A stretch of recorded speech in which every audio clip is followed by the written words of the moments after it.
Dai controlli effettuati dai NAS risulta che la metà dei ristoranti etnici è irregolare.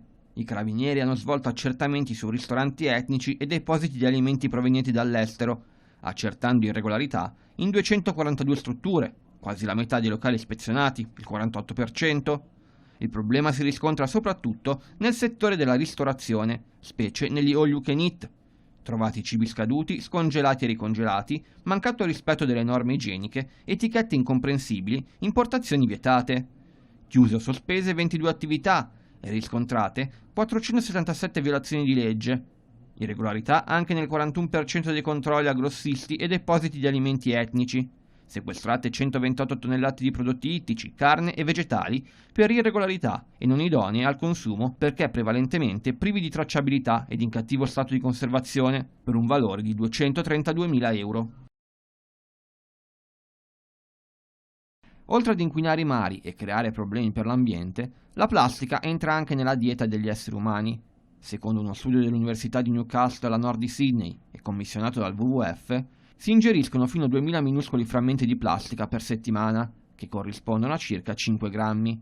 La maggior parte delle particelle sono sotto i 5 mm e vengono assunte con l'acqua che si beve sia dalla bottiglia che dal rubinetto.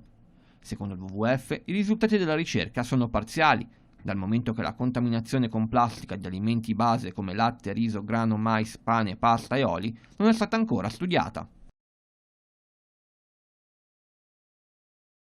Il Presidente della Repubblica Sergio Mattarella ha deciso di indire per ottobre elezioni suppletive per soli 2 PM dimissionari, dopo la bufera che ha travolto il Consiglio Superiore della Magistratura per via delle nomine delle procure. Niente scioglimento del CSM dunque, perché, spiega il Colle, la richiesta di scioglimento anticipato comporterebbe la rielezione dei suoi membri, con criteri attuali, e contrasterebbe con la necessità di cambiare le procedure elettorali da più parti richieste. Fonti del Quirinale spiegano come l'obiettivo di Mattarella sia quello di restituire quel prestigio e quell'indipendenza della magistratura che oggi sono fiaccati dalla bufera dell'inchiesta e dall'amplificazione mediatica attraverso una serie incalzante di trascrizioni e di intercettazioni.